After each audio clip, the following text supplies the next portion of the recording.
बिस्मिल्लाहिर्रहमानिर्रहीम। कैसे हैं भाई आप लोग? रटना नहीं है, समझना है। Syntax book board matric biology chapter number 4 support and movement का पार्ट 2 करने जा रहे हैं हम। Part 2 support and movement, new book है। Support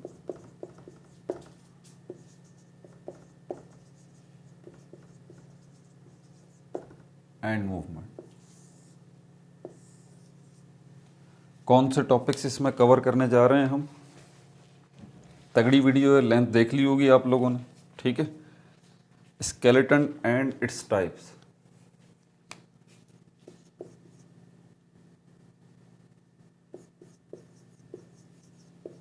skeleton and its types. इसके अंदर कौन कौन से टॉपिक होंगे? बुक आपके पास होनी चाहिए, कॉपी होनी चाहिए, ताकि आप लेक्चर को नोट करें। टाइप्स ऑफ स्केलेटन ये हम देखेंगे। टाइप्स ऑफ स्केलेटन, इसमें हाइड्रोस्टेटिक स्केलेटन देखेंगे, एक्सोस्केलेटन, एंडोस्केलेटन, और उसके बाद ह्यूमन स्केलेटन का भी थोड़ा सा आगे, तो फिर तफसील से इसी पे बात है। ह्यूमन स्केलेटन को थोड़ा सा डिस्कस करेंगे इसके अंदर। इसमें कार्टिलेज और बोन को डिस्कस करेंगे। उसके बाद फंक्शंस हैं कुछ, ह्यूमन स्केलेटन के ही फंक्शंस हैं जो यहाँ मुख्तलिफ नाम से हैं। Functions of human skeleton, HS बना दिया है शॉर्टकट में, ठीक है। इसमें दो हेडिंग्स हैं, skeleton provide support and movement, ये है, और skeleton system is a dynamic system, ये दो हेडिंग्स हैं, इसको डिस्कस करेंगे। और फाइनली जो है वो model of bone healing, model of bone healing occurs during 6 weeks, occurs during 6 weeks, ठीक है भाई। तो कॉपी पेंसिल ले लीजिए, लेक्चर को नोट करना है और मुस्कुराते रहना। प्रॉब्लम क्या होती है? मैंने कहा आपको कि कोई भी सब्जेक्ट मुश्किल नहीं होता, बायोलॉजी के अंदर इन्फॉर्मेशन बहुत ज़्यादा है। प्रॉब्लम ये है कि हम ऑर्गेनाइज्ड वे में इन्फॉर्मेशन को डिस्कस नहीं करते, एक तरीके से डिस्कस नहीं करते, एक ऑर्गेनाइज्ड वे में इंफॉर्मेशन जो है वो हम डिस्कस नहीं करते, तब हमारे लिए मसले बनते हैं। समझ में आ गई बात? तो ये जो वीडियोस अभी सीरीज़ बन रही है, इसमें देखिए हर चीज़ ऑर्गेनाइज्ड है। पहले इसको डिस्कस करेंगे, फिर इसको करेंगे, इसको करेंगे, इसको करेंगे। जब तरतीब से सारी चीज़ें होती हैं ना, तो आपको याद करने की ज़रूरत नहीं होती। जी यकीन कीजिए मेरी बात का। इंसानी जहन जो है ना, अल्लाह ताला का बहुत बड़ा मौजज़ा है। This is the miracle, this is the gift of almighty Allah.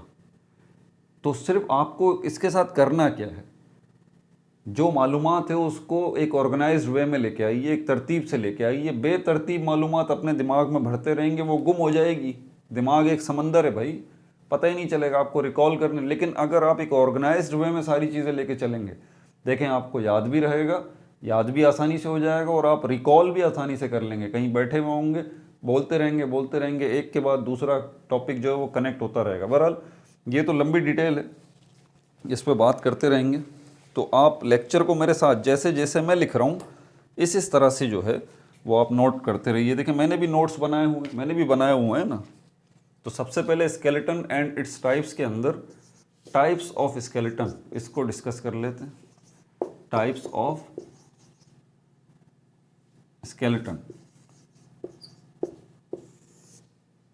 Skeleton की टाइप्स क्या है। लेकिन आगे बढ़ने से पहले आप ज़रा बायो की दुनिया को अगर समझना है ना, तो फिर आप एक चीज़ से हटिएगा नहीं। अगर आप इस चीज़ से गुम हो गए ना, बल्कि कोई सा भी सब्जेक्ट है, केमिस्ट्री है, फिजिक्स है, ये हमारी अर्थ है, हमारी दुनिया है, आप इससे बाहर मत जाएं भाई।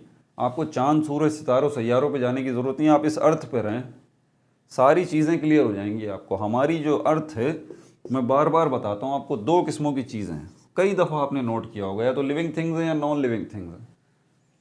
उन्हीं को हम जो है वो लिविंग थिंग्स को बायोलॉजी में स्टडी करते हैं। लिविंग थिंग्स, इन दो में से एक को ले लें, लिविंग थिंग्स को हम बायोलॉजी में स्टडी करते हैं। भाई ये लिविंग थिंग्स अब कहाँ कहाँ मौजूद हैं, किन हालतों में मौजूद हैं। अगर किसी अनपढ़ आदमी से पूछेंगे तो वो बोलेगा कि भाई जानदार चीज़ें दो किस्मों की हैं, पौधे हैं और जानवर हैं, बस हमें तो यही पता है। लेकिन बायो का स्टूडेंट थोड़ी ना ये बोलेगा। बात को ज़रा समझिएगा, बायो का स्टूडेंट ये नहीं बोलेगा। बायो का स्टूडेंट बोलेगा कि भाई एनिमल्स और प्लांट्स के अलावा भी कुछ है, एनिमल्स और प्लांट्स के अलावा भी कुछ है। बोला आप इसकी दर्जाबंदी कर लीजिए, क्लासिफिकेशन कर लीजिए। वो चीज़ें, वो लिविंग थिंग्स जो कि आपको अपनी आंख से नज़र आती हैं, उनको एक साइड पे कर लें। आप क्यों जा रहे हैं बायोलॉजी की क्लासिफिकेशन की तरफ? आप अपनी क्लासिफिकेशन बना लें, क्या मुश्किल है, मैंने भी तो बनाई है।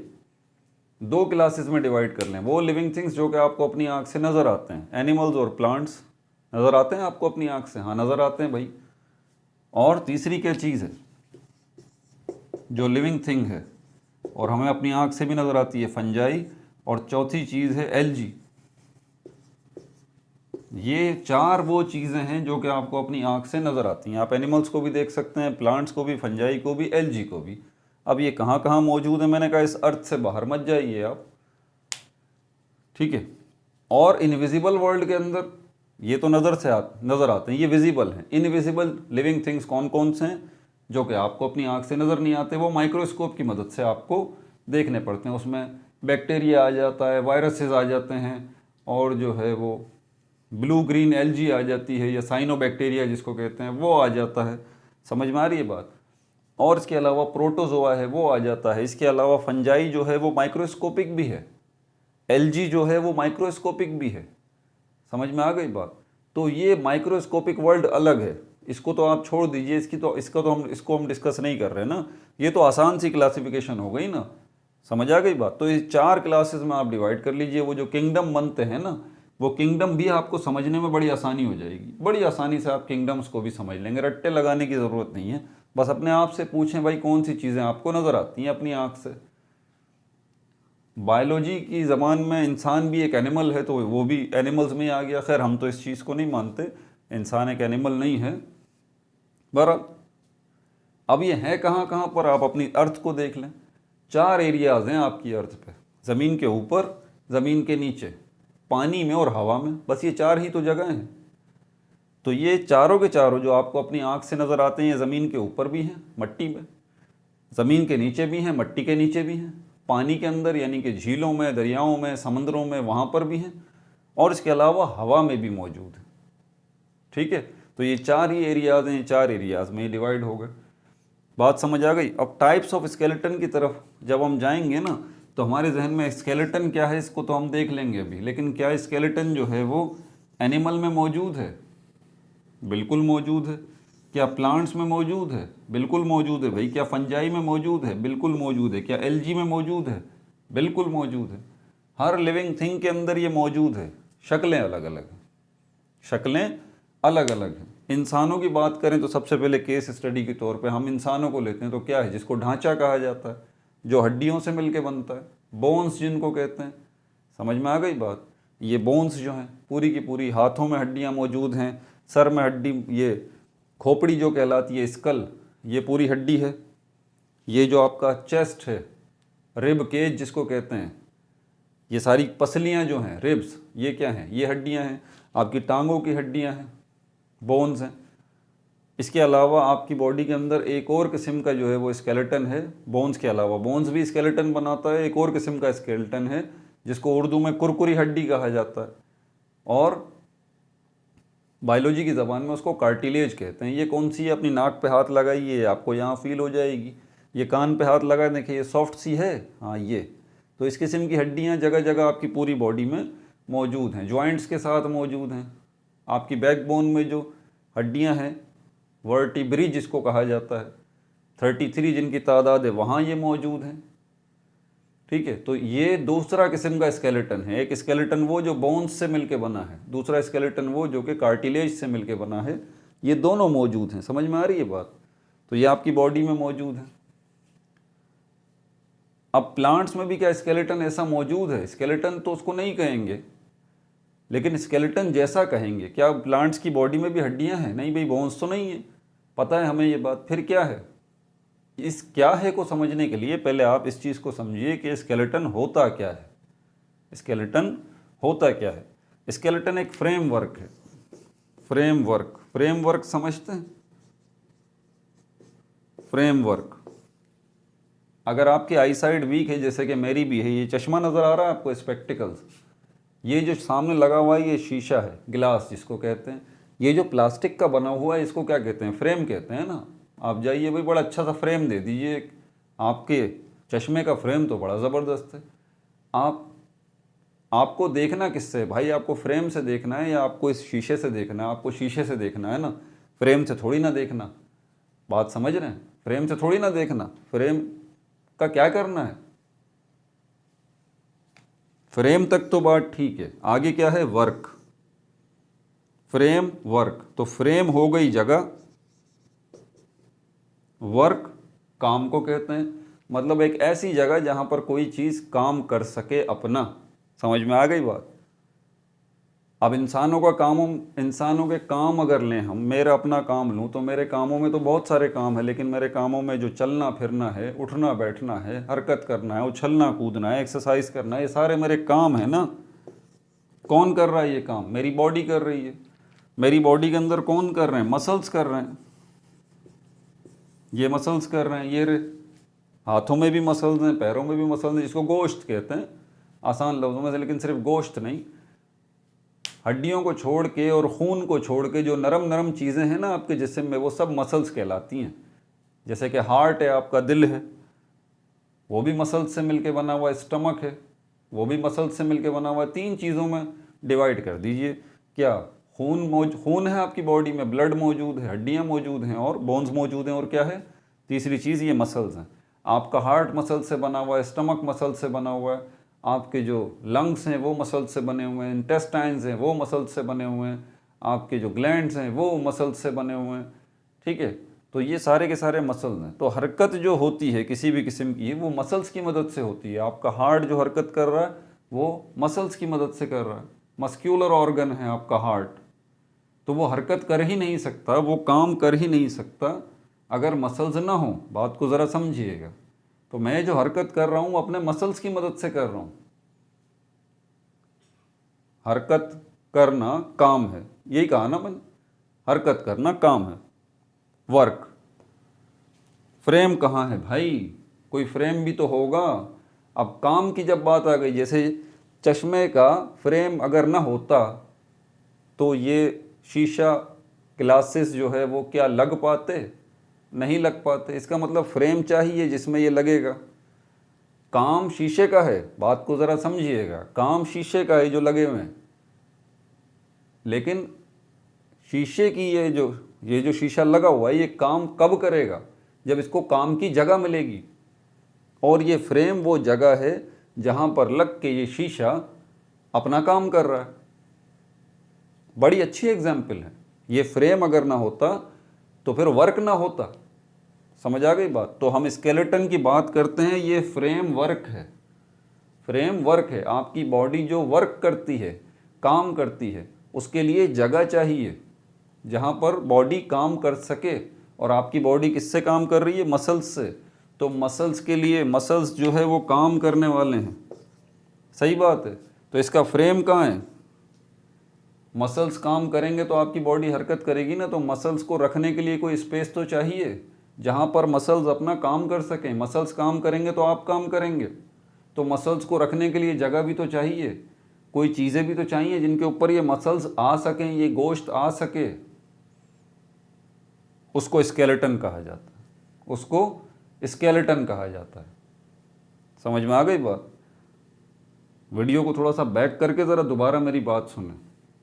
आप कम से कम मेरी वीडियो को, अगर आपके पास वक्त हो ना, 2 से 3 दफ़ा ज़रूर देखा करें। यकीन करें आपका जहन जो है वो खुल जाएगा। आपका जहन खुल जाएगा, आपको मज़ा आएगा पढ़ने में। तो फ्रेम वर्क है ये बेसिकली स्केलेटन जो है। ठीक है, ये फ्रेम वर्क है आपका स्केलेटन। अब ये फ्रेम वर्क स्केलेटन समझ में आ गया कि आपकी बॉडी जो काम कर रही है वो इस स्केलेटन की मदद से कर रही है, स्केलेटन की मदद से कर रही है। स्केलेटन काम नहीं कर रहा, स्केलेटन की मदद से काम कर रही है आपकी बॉडी। काम करने वाले तो मसल्स हैं, लेकिन मसल्स काम कर ही नहीं सकते जब तक ये फ्रेम ना हो, जिसको स्केलेटन कहा जाता है। इसीलिए इसको कहा जाता है स्केलेटन क्या है, फ्रेम वर्क। क्लियर हो गई ये बात। अब ये स्केलेटन जो फ्रेम वर्क है, तो ये बना किससे है? अगला सवाल। ये बना हुआ है दो किस्म की चीज़ों से, एक को बोन्स कहा जाता है और दूसरे को कहा जाता है कार्टिलेजेस, कार्टिलेज, जिनको मैं शुरू में एक्सप्लेन कर चुका हूँ। ठीक है, ये तफसीलात आपने नोट कर ली। ये था शुरू का इंट्रोडक्शन सिर्फ इसका। अब हम ज़रा बुक के अकॉर्डिंग चलेंगे, टाइप्स ऑफ स्केलेटन की तरफ हम आ जाएंगे। स्केलेटन की बात समझ में आ गई, तो ये फ्रेमवर्क है। ठीक है, अब आगे चलते हैं। अब मैं ज़रा नोट्स बनाऊं ताकि आप लोग इसको अपने पास नोट करें, तभी मज़ा आएगा आपको। ठीक है, इसको मिटा दूं, नोट करते जाइए। टाइप्स ऑफ स्केलेटन में मिटाऊं इसको।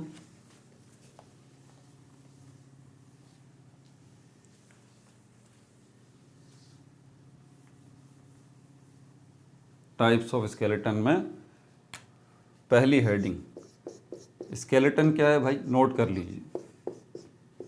क्या है ये, सबसे पहले आपको पता होना चाहिए। वॉट, ये है क्या, ये फ्रेमवर्क है। स्केलेटन क्या होता है, ये फ्रेमवर्क है। काम क्या है इसका, फंक्शन भी तो होगा।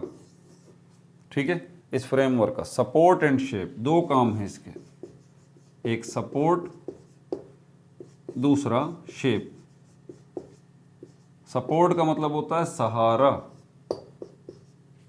सहारा देना। समझ में आ गई बात? सपोर्ट देना, किसको सहारा दे रहा है ये स्केलेटन?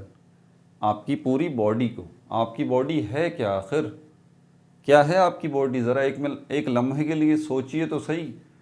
आपकी बॉडी तीन चीज़ों का मजमुआ है, मैंने पहले ही बताया। दो चीज़ों का मजमुआ है बेसिकली, लिक्विड और सॉलिड। लिक्विड क्या है आपकी बॉडी के अंदर? ब्लड है, वाटर है, ये लिक्विड हो गया। सॉलिड क्या है? सॉलिड आपकी बॉडी में ये मसल्स हैं, बोन्स को अभी शामिल नहीं कर रहा मैं। तो ये ब्लड और ये जो मसल्स हैं, ये ही सारा का सारा आपके सारे काम करने वाले यही हैं। आपकी ज़िंदगी के सारे फंक्शंस जो हैं, वाइटल फंक्शंस, वो यही करने वाले हैं। रिप्रोडक्शन, रेस्पायरेशन, डाइजेशन, सारे के सारे प्रोसेस। आप सांस लेते हैं, चलते फिरते हैं, खाते पीते हैं, हर वो काम जो ज़िंदगी को रिफ्लेक्ट करती है, वो ये दो चीज़ें ही करती हैं आपकी बॉडी के अंदर, ब्लड और आपके मसल्स मिलके।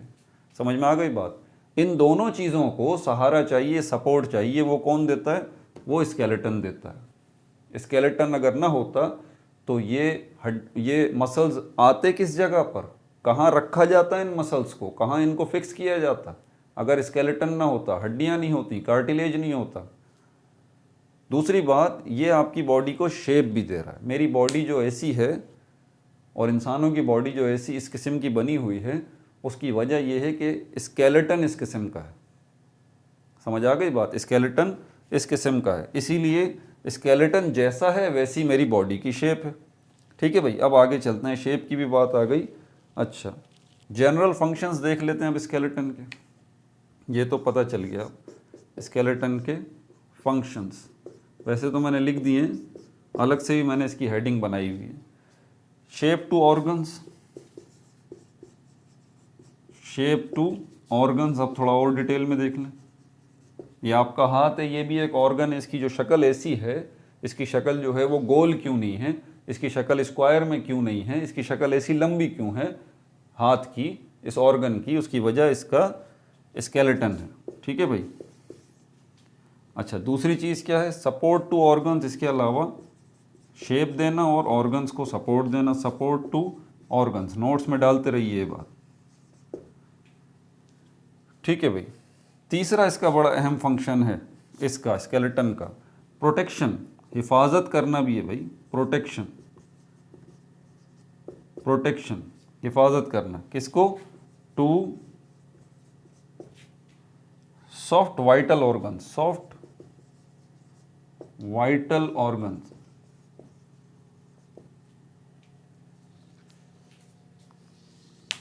मैं जो आपको पढ़ा रहा हूँ किसकी मदद से पढ़ा रहा हूँ? अपने ब्रेन की मदद से। ब्रेन पता है आपको, जो ब्रेन कितना सॉफ्ट है? ब्रेन अगर मैं बाहर निकाल लूँ तो हाथ में पकड़ के इसको ऐसे दबा सकता हूँ, काम उतर गया आसिफ साहब का। इतना सॉफ्ट होता है ब्रेन, कोई बच्चा भी लेके उसको पकड़ के ऐसे दबा देगा, बिल्कुल स्पंज जैसा।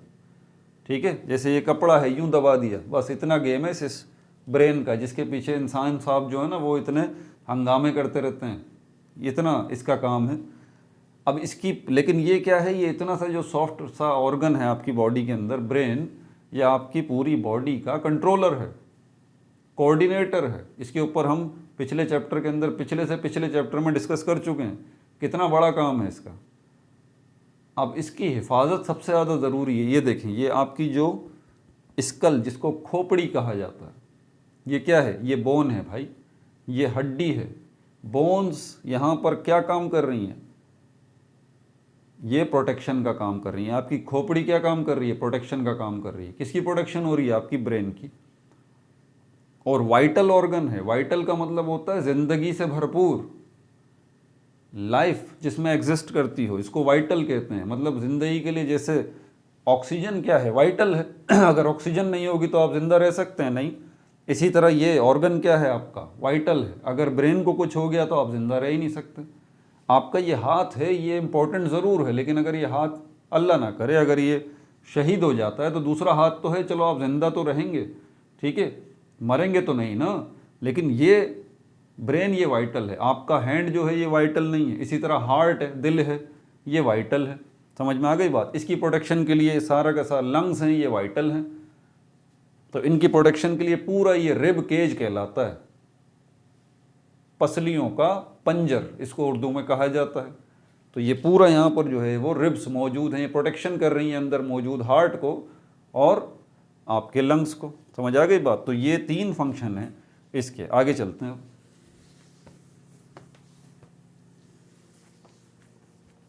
टाइप्स ऑफ स्केलेटन, पहला टॉपिक चल रहा है। अब इसकी टाइप्स भी देख लीजिए आप।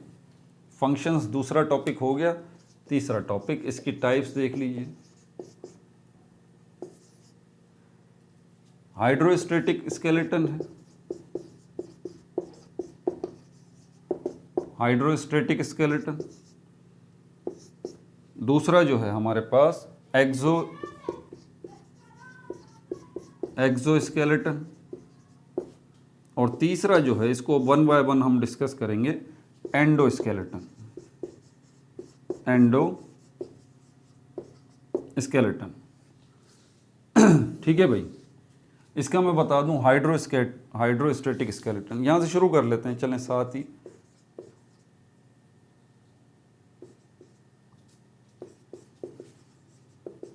हाइड्रोस्टैटिक, इसका नाम ये क्यों रखा गया? क्योंकि इसमें बुनियादी तौर पर पानी जो है वो स्केलेटन का काम करता है। हाइड्रो वर्ड निकला है हाइड्रा से, हाइड्रा मतलब वाटर है, एक्वा मतलब भी वाटर है। स्टैटिक जो है, वर्ड अपोजिट होते हैं ना, ज़मीन आसमान, ये वर्ड अपोजिट है, आग और पानी। बिल्कुल इसी तरह स्टैटिक और डायनामिक। स्टैटिक का मतलब होता है at rest, at rest. Dynamic का मतलब होता है हालत हरकत में। स्टैटिक का मतलब होता है हालत सुकून में या एट रेस्ट, यानी कि पानी जो है वो रेस्ट पोजीशन में रुका हुआ है किसी ऑर्गेनिज्म की बॉडी के अंदर, और ये उस ऑर्गेनिज्म की बॉडी के अंदर स्केलेटन का काम कर रहा है। समझ में आ गई बात? कैसे होगा इसकी डिटेल्स तो अभी हम देखते हैं। एक्सोस्केलेटन आ जाता है उसके बाद, उसकी भी हम डिटेल जो है वो देखते हैं। और क्या क्या है? अच्छा, हाइड्रोस्टैटिक को देख लेते हैं। सबसे पहली बात, मेड अप, किससे मिलके बना हुआ है? मेड अप मतलब ये हाइड्रोस्टैटिक स्केलेटन जो है वो किससे मिलके बना हुआ है? फ्लूइड से। फ्लूइड, ठीक है। ये फ्लूइड वर्ड बैक वक्त जो है, एट द सेम टाइम ये लिक्विड और गैस इन दोनों के लिए इस्तेमाल किया है। जब ये कहा जाए ना कि फ्लूइड है ये, तो आप समझ जाइए या तो ये गैस की बात हो रही है या लिक्विड की बात हो रही है या गैस और लिक्विड के मजमूए की बात हो रही है। तो ये किससे मिलके बना हुआ है? ये फ्लूइड से मिलके बना हुआ है। किन में पाया जाता है ये? फाउंड इन किस किस्म के ऑर्गेनिजम्स में पाया जाता है? Soft bodied animals, soft bodied animals, ऐसे एनिमल्स जिनकी बॉडी जो है वो बहुत ज़्यादा सॉफ्ट होती है। सिंपलेस्ट टाइप ये जो है वो कहलाता है, क्या कहलाता है ये? Simplest type. ये ऊपर वाला मिटा दूँ, थोड़ी स्पेस बन जाए, ठीक है ना, ताकि ज़्यादा से ज़्यादा लिख सकूँ।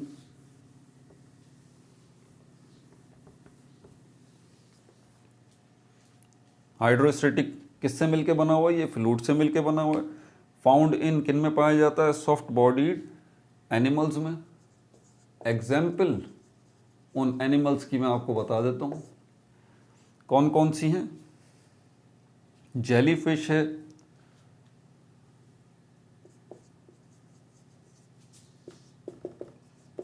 जेलीफिश, ठीक है भाई। ये कहाँ पाई जाती है? जेलीफिश जो है ये उसके अंदर पाई जाती है, समंदर में पाई जाती है ये जेलीफिश। तो इस जेलीफिश के, ये जेलीफिश समंदर के पानी में हरकत भी करती है एक जगह से दूसरी जगह। ये याद रहे कि आप हरकत कर रहे हैं तो उसमें सपोर्ट किसकी मिल रही है? आपके मसल्स और बोन्स की। जेलीफिश जो है बेचारी, इसके अंदर मसल्स तो हैं ऐसे मसल्स नहीं हैं जैसे कि हमारी बॉडी में, लेकिन मसल्स हैं। लेकिन उन मसल्स को सपोर्ट जो स्केलेटन दे रहा है वो हड्डियां, बोन्स या कार्टिलेज नहीं है, बल्कि फ्लूइड है, लिक्विड है। समझ में आ गई बात? अब ये बात इंटरेस्टिंग है। हाउ, हाउ मतलब कैसे, कैसे जो है वो आखिर एक एनिमल के अंदर जो फ्लूइड भरा हुआ है उसकी मदद से आखिर एक एनिमल कैसे जो है वो हरकत करेगा। तो इसकी हरकत की मैं आपको एक मिसाल बता दूं। प्रोपल्जन, प्रोपल्जन, ये प्रोपेल से निकला है। प्रोपेल का मतलब होता है धक्का देना, धक्का देना। मिसाल के तौर पर इसकी बॉडी ऐसी है, इसमें फ्लूइड भरा हुआ है। ये जो पोर्शन है यहाँ पर जो फ्लूइड है ये आगे की तरफ प्रोपेल करेगा, धक्का देगा, ठीक है। ये वाला पोर्शन जो फ्लूइड का है ये आगे की तरफ प्रोपेल करेगा, धक्का लगाएगा। उसकी वजह से क्या होगा कि ये जो पोर्शन है इसकी पोजीशन कुछ ऐसी हो जाएगी, यहाँ बता देता हूँ, ये ऐसा हो जाएगा क्योंकि आगे की तरफ चला गया ना, प्रेशर आगे लगा है। This is propelling. यहाँ पर जो है वो पानी कम रह जाएगा, यहाँ पानी ज़्यादा हो जाएगा क्योंकि यहाँ प्रेशर लगा है। अब यहाँ जो कम प्रेशर रह गया, यहाँ ज़्यादा प्रेशर हो गया, तो यहाँ पर क्या होगा कि यहाँ से भी ये आगे की तरफ जाएगा और दोबारा इसकी पोजीशन ये हो जाएगी। समझ में आ गई बात? फिर इसने हरकत करना है तो फिर ये जेलीफिश क्या करेगी? अपने अंदर फ्लूइड जो मौजूद है उसके एक हिस्से के ऊपर प्रेशर लगाएगी जिससे धक्का लगेगा और इससे ये पानी के, समंदर के पानी में एक जगह से दूसरी जगह जेलीफिश जो है वो हरकत करेगी। अगर इसकी वीडियो देखनी है या तस्वीरें देखनी है तो गूगल कर लीजिए, ठीक है भाई। और इसके अंदर क्या है? प्रोपल्जन के अंदर क्या है? ये प्रोपल्जन करने के लिए, प्रोपेल करने के लिए, धक्का देने के लिए दो काम जो है वो इस एनिमल को करने पड़ेंगे। एक्सटेंशन, एक्सटेंशन मतलब एक्सटेंड करना पड़ेगा, खींचना पड़ेगा अपनी बॉडी को, ठीक है। और दूसरा काम क्या है? विथड्रॉवल। विथड्रॉवल, आपके बैंक में पैसे पड़े होते हैं, आप क्या कराते हैं? विथड्रॉ, आप निकलवाते हैं, ठीक है। तो एक्सटेंशन में भी मैंने बताया कि इसकी ये हालत है, गोल है, ये गोल है, तो यहाँ से फिर क्या होगा? आगे इसकी बॉडी एक्सटेंड होगी, ये एक्सटेंशन हो गई, ठीक है। एक्सटेंशन कब हुई? जब यहाँ से पानी या फ्लूइड विथड्रॉ हुआ, यहाँ से निकल गया, तो विथड्रॉवल के ऊपर एक्सटेंशन हुई और कलेक्टिवली ये दो काम हुए, तो बॉडी ने क्या किया? प्रोपेल किया, इसको धक्का लगा। ठीक हो गई भी बात? आगे चलते हैं, अब बहुत चीज़ें हैं बताने वाली। एक्सोस्केलेटन की तरफ चलते हैं।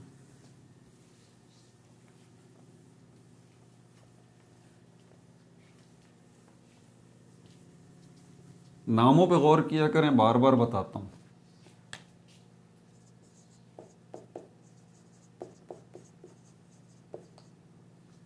एक्सोस्केलेटन, एक्सो वर्ड का मतलब होता है आउटसाइड, बाहर की तरफ, ठीक है। और स्केलेटन तो आपको पता ही है, फ्रेमवर्क है। मतलब ये हमारी बॉडी को अगर आप देखें, केस स्टडी के तौर पे अपने आप को देखा करें, हमारी बॉडी में जो स्केलेटन है वो एंडो है, हमारी बॉडी के अंदर है। समझ में आ रही है बात? लेकिन कुछ ऑर्गेनिजम्स ऐसे हैं जिनकी बॉडी के बाहर स्केलेटन मौजूद है। समझ में आ गई बात? ठीक है। तो ये एक्सोस्केलेटन है। पहली बात प्रेजेंट, ये कहाँ प्रेजेंट है भाई, कहाँ मौजूद है, ये कहाँ मौजूद है? आउटसाइड द बॉडी या ऑर्गन के, आउटसाइड बॉडी ऑब्लिक ऑर्गन। देखें ना, आ रही है ना, ऑर्गेनाइज्ड वे में इंफॉर्मेशन आ रही है आपके पास, नोट करते जाएं इसको इसी तरह। ठीक है भाई। फाउंड इन, किन में पाया जाता है ये? आपको नोट से रट्टे लगाने की जरूरत नहीं है, आप इसी से अपना आंसर पूरा बड़ा जबरदस्त बना लेंगे। ठीक है। फाउंड इन किन में पाया जाता है ये? आर्थ्रोपोड्स, आर्थ्रोपोड्स में पाया जाता है, मोल्यूस्क्स में पाया जाता है। ये फाइलम्स के नाम है। मोल्यूस्क में पाया जाता है, ठीक है। और हायर एनिमल्स में पाया जाता है, हायर एनिमल्स में पाया जाता है। आर्थ्रोपोड्स क्या होते हैं? ये जो कीड़े मकोड़े होते हैं, ठीक है, जितने कीड़े मकोड़े आपको नज़र आते हैं ये सब आर्थ्रोपोड्स कहलाते हैं। ठीक है। जैसे कि स्कॉर्पियो है, बिच्छू है, ठीक है, और क्या है, और जो है हमारे पास ये ज़मीन पर जो क्रीपिंग एनिमल्स हैं, रेंगने वाले कीड़े मकोड़े हैं, चींटियाँ हैं, सब के सब ये आर्थ्रोपोड्स कहलाते हैं। मॉल्यूस्क्स किनको कहा जाता है? मॉल्यूस्क ऐसे एनिमल्स को कहा जाता है, ये बाकायदा फाइलम्स हैं। ठीक है। इनके ऊपर हम अगर तो बुक में कहीं जिक्र हुआ तो इसको डिस्कस करेंगे, 9th में आप पढ़ चुके होंगे। मॉल्यूस्क कौन से होते हैं? आपने स्नेल को देखा होगा, इसके ऊपर एक हार्ड जो है वो शेल होता है। स्नेल एक एनिमल है, शायद आपकी नज़र पड़ी हो, बहुत ही, इसको उर्दू में कहा जाता है घूंघा, और ये बड़ा सुस्त रफ्तार है, स्लो स्लो स्लो चलता है।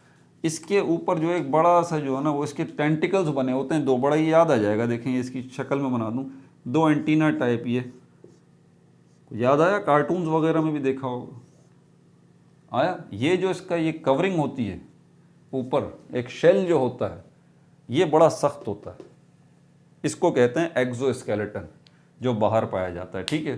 तो ऐसे एनिमल्स को जिनके ऊपर ये शेल बना हुआ होता है सख्त सा, इन ऐसे एनिमल्स को मॉल्यूस्क कहा जाता है। एक ये भी हैं, और इसके अलावा और बहुत सारी किस्में और हायर एनिमल्स भी हैं जिनकी मिसाल अभी फ़िलहाल मेरे पास नहीं है।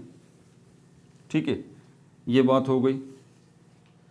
फंक्शन क्या है इसका? वो जो सारे स्केलेटन का होता है, क्या है? Support and protection. स्नेल की मैंने मिसाल दी आपको, उसके अंदर भी मसल्स होंगे, उन मसल्स की सपोर्ट के लिए ये मौजूद है जो उनको सपोर्ट देता है, जिसकी वजह से स्नेल जो है वो हरकत करता है। इसके अलावा ये प्रोटेक्ट भी करता है स्नेल को, और इसी तरह जो इसी ग्रुप में दूसरे मॉल्यूस्क्स आते हैं उनकी बॉडी को ये प्रोटेक्ट भी करता है। नेचर, जब नेचर वर्ड आए तो समझ जाइएगा, आपसे इतनी सी बात पूछी जा रही है, ये चीज़ लिविंग है या नॉन लिविंग है? ये नॉन लिविंग है, ये मत भूलिएगा।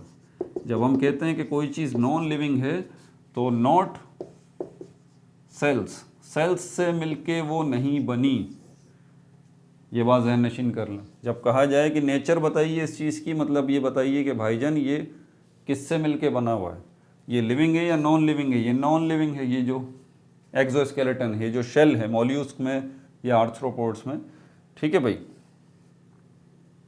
और ये सेल्स से मिलके नहीं बना हुआ। किससे मिलके बना हुआ है वो तो देखते हैं आगे। अच्छा, और क्या है इसके अंदर हमारे पास? फंक्शंस भी हो गए, इसकी नेचर भी आपको बता दिया। ये जिससे मिलके बने हैं, अब उस ज़रा मटेरियल को डिस्कस कर लें। सेल्स से मिलके तो ये नहीं बना एक्सोस्केलेटन, सेल्स से मिलके तो ये नहीं बना, ये नॉन लिविंग है। तो ये किससे मिलके बना है भाई? काइटिन, काइटिन ये क्या है? ये वो केमिकल है जिससे मिलके बना है एक्सोस्केलेटन। लेकिन किन का एक्सोस्केलेटन? मॉल्यूस्क का या आर्थ्रोपोड्स का? आर्थ्रोपोड्स का, कीड़े मकोड़ों का जो बना हुआ होता है। ठीक है। तो जिस केमिकल से मिलके आर्थ्रोपोड्स का एक्सोस्केलेटन बना होता है उसको काइटिन कहते हैं। और कैल्शियम कार्बोनेट, इससे मिलके जो एक्सोस्केलेटन बनता है वो मॉल्यूस्क सब का बनता है, मॉल्यूस्क, जिसमें एग्जाम्पल हमारे पास स्नेल है। और हायर एनिमल्स की अगर बात करें तो उसमें प्रोटीन से जो है वो मिलके एक्सोस्केलेटन बनता है हाई एनिमल्स में। अच्छा, एक बड़ा टेक्निकल नुक्ता है यहाँ पर, मैंने हायर लिख दिया, हायर ना लिखें आप, हाई लिखें। हायर एनिमल्स में जो है ना वो फिर इंसान आ जाते हैं, बड़े बड़े जानवर आ जाते हैं इसके अंदर। ठीक है भाई, आगे चलते हैं, यहाँ तक तो बात हो गई इसकी। अब हमारे पास क्या है, एंडोस्केलेटन को देख लें। एंडो मतलब इनसाइड, अंदर की तरफ, इसमें इंसान आ जाता है। मिटा दूं इसको,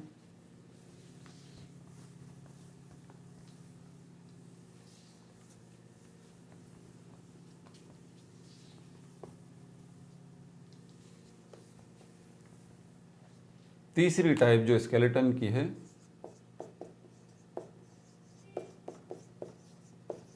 वो एंडोस्केलेटन। कहाँ मौजूद होता है भाई ये, प्रेजेंट कहाँ है ये, inside the body, inside the body, जिसमें हमारी मिसाल है इंसानों की। हमारी बॉडी के अंदर जो स्केलेटन है वो एंडोस्केलेटन है। फाउंड इन, कहाँ पाया जाता है ये, found in high animals, higher animals में, ये कहना बेहतर है, हायर एनिमल्स में ये पाया जाता है। फंक्शन, काम क्या है इसका एंडोस्केलेटन का, बेसिक काम तो पता है आपको, शेप प्रोवाइड करना। हायर एनिमल्स की जो शेप बनती है वो इसी से बनती है। सपोर्ट, मसल्स को सपोर्ट देना ताकि उनकी मदद से बॉडी हरकत करे। और तीसरी चीज़ जो है वो प्रोटेक्शन। इसकी मिसाल मैं शुरू में बता चुका हूँ आपको, ये स्कल जो है इसकी मिसाल। ठीक है भाई, इसकी नेचर क्या है, ख़ास बात, इसकी नेचर क्या है, ये लिविंग है। जी जनाब, ये लिविंग है। लिविंग मतलब एंडोस्केलेटन जो है वो सेल्स से मिलके बनता है, सेल्स से। अब सोचने की बात है, सेल्स से मिलके बना है तो सेल्स तो भाई खाते पीते भी हैं, सेल्स के अंदर तो रिप्रोडक्शन भी होती है, सेल्स में डिवीजन भी होती है ना। आप जो काम कर रहे हैं वो आप थोड़ी ना कर रहे हैं, आपकी बॉडी के सेल्स कर रहे हैं। मैं जो अब बोल रहा हूँ तो मैं थोड़ी ना बोल रहा, मेरी बॉडी के सेल बोल रहे हैं। मैं जो देख रहा हूँ तो मैं थोड़ी ना देख रहा, मेरी बॉडी के सेल्स देख रहे हैं। तो जो काम मैं कर रहा हूँ वो असल में मैं नहीं कर रहा, मेरी बॉडी के सेल्स कर रहे हैं, क्योंकि मैं किससे मिलके बना हूँ, सेल्स से मिलके बना हूँ। समझ में आ गई बात। तो हमारा जो स्केलेटन है जो बोन्स और कार्टिलेज से मिलके बना है, तो ये बोन्स, ये हड्डियाँ भी सेल्स से मिलके बनी हैं, और कार्टिलेज, ये कुरकुरी हड्डियाँ भी सेल्स से मिलके बनी हैं। हमारे सेल्स जो हम जो खाते हैं असल में वो हमारे सेल्स खाते हैं, हम जो सांस लेते हैं तो असल में हमारे सेल्स सांस लेते हैं। तो यहाँ पर भी यही होगा। ठीक है भाई, इसकी नेचर भी आ गई। अच्छा, इसके जो सेल्स हैं, इसके जो मेड अप ऑफ चलते हैं, किससे मिलके बना हुआ है,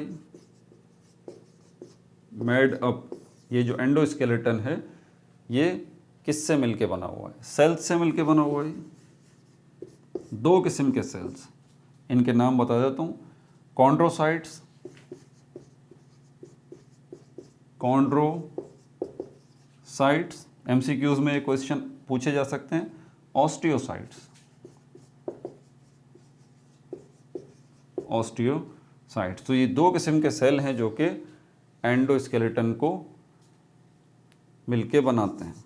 एंडोस्केलेटन की टाइप्स कौन सी हैं, दो टाइप्स हैं, बोन और कार्टिलेज।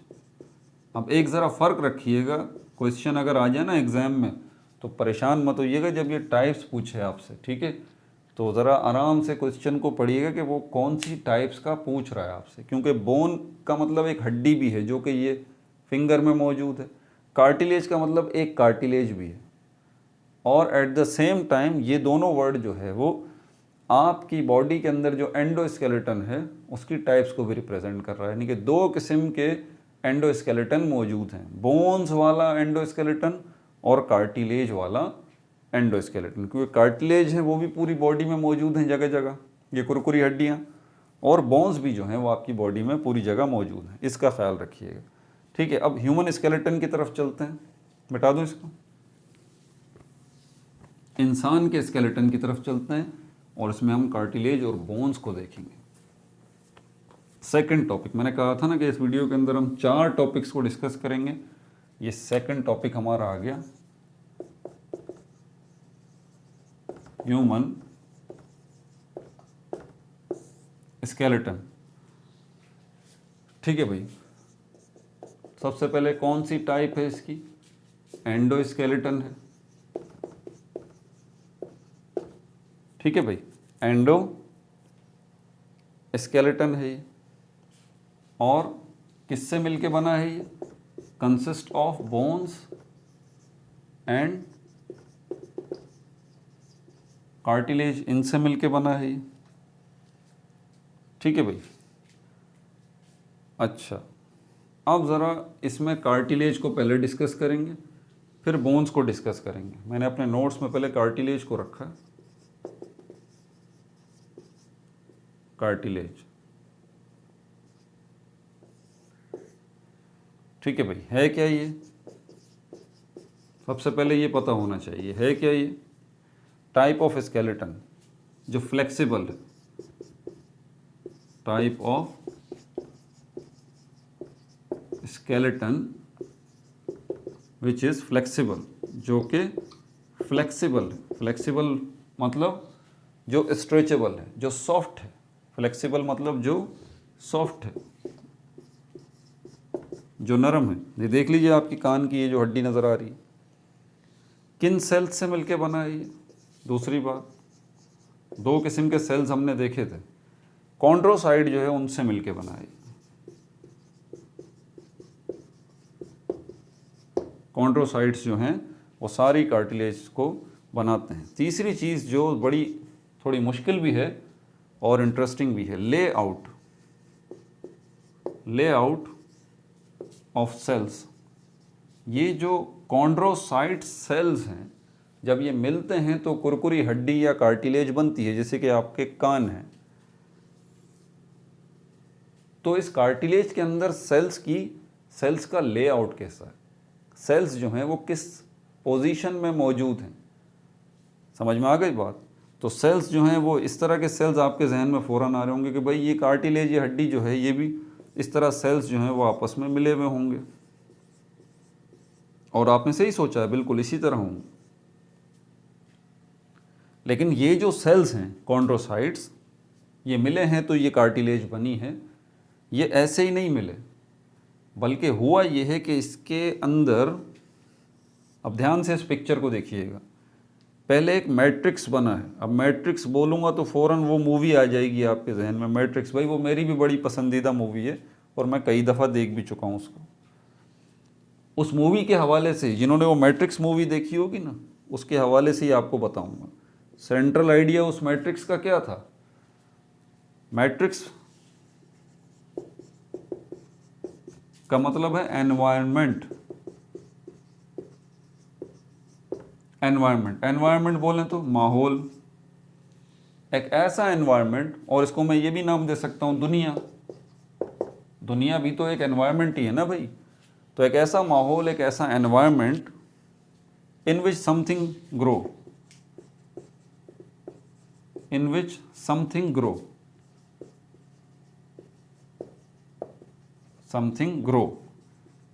एक ऐसा एनवायरनमेंट जिसके अंदर कोई चीज़ क्या करती है, ग्रो करती है, परवान चढ़ती है, नशोनुमा पाती है, अपनी नस्ल बढ़ाती है। वो चीज़ वहाँ रहती है, खाती है, पीती है, और वहाँ पे जीती है, और वो मरती है वहाँ पर। तो मैट्रिक्स में क्या था, मैट्रिक्स असल में एक ऐसा माहौल था उस मूवी के अंदर कि मशीनों ने जो है ना वो इंसानों को ग़ुलाम तो बना लिया था, लेकिन इंसान जो है वो अब काम तो करेंगे, लेकिन इंसानों को वो माहौल भी तो चाहिए। आप देखें, आप जंगल से जानवरों को पकड़ के ले आते हैं तो उनको वो एनवायरनमेंट देते हैं ना, वो माहौल देते हैं जंगल जैसा, शेर के लिए बनाते हैं वो सारा माहौल, जू वाले करते हैं ताकि वो उसको अपना घर लगे। अब मशीनों ने जब इंसानों पे कब्ज़ा कर लिया तो इंसानों को क्या, उन्होंने इंसानों से काम तो लेना है, लेकिन उनको रहने के लिए एनवायरनमेंट भी तो चाहिए। तो वो एनवायरनमेंट जो आर्टिफिशियल उन्होंने डिज़ाइन, क्योंकि मशीनें सारी दुनिया तो तबाह कर चुकी थी,